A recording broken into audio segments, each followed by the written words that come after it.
তো ভাইদের দ্বারা আপনারা যারা ভাবেন যে রোবট দিয়ে সব কিছুই করা সম্ভব, এই পৃথিবী কন্ট্রোল করতে পারবে, কিন্তু আসলে ধারণাটা একদম ভুল। আজকের এই ভিডিওটি দেখিয়ে আপনার কনসেপ্ট একদম ক্লিয়ার হয়ে যাবে। তো ভিডিওতে আপনারা দেখতেই পাচ্ছেন যে রোবটের কর্মকাণ্ড।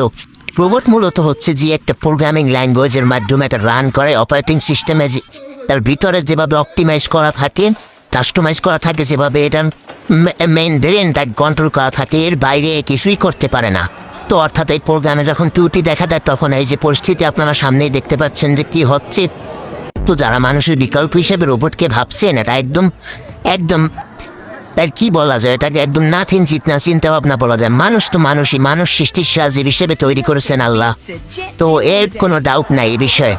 তারপর হচ্ছে কি আপনার এই রোবটকে ভাবতে পারেন, ঠিক আছে, রোবট মানুষের বিকল্প হিসেবে, রোবট দ্রুত কর্মক্ষমতা সম্পন্ন, রোবটের একাধিক গুণ রয়েছে যার দ্রুত কাজ করতে পারে, কিন্তু ঠিক আছে এই বলে যে মানুষের বিকল্প ভাববেন, এটা একদম এটা একদম ঠিক না।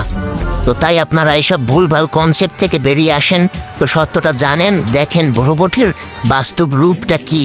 আসলে বাস্তব রূপটাই আমি তুলে ধরলাম। যারা এইসব ভুলভাল বুঝে আপনাদের ইউটিউবে যে রোবট আসছে হ্যাং ত্যাং করবে, পুরো দুনিয়া কন্ট্রোল করবে, এটা একদম একদম ভুল ভান তথ্য দিচ্ছে, আপনাদের বোকা বানাচ্ছে।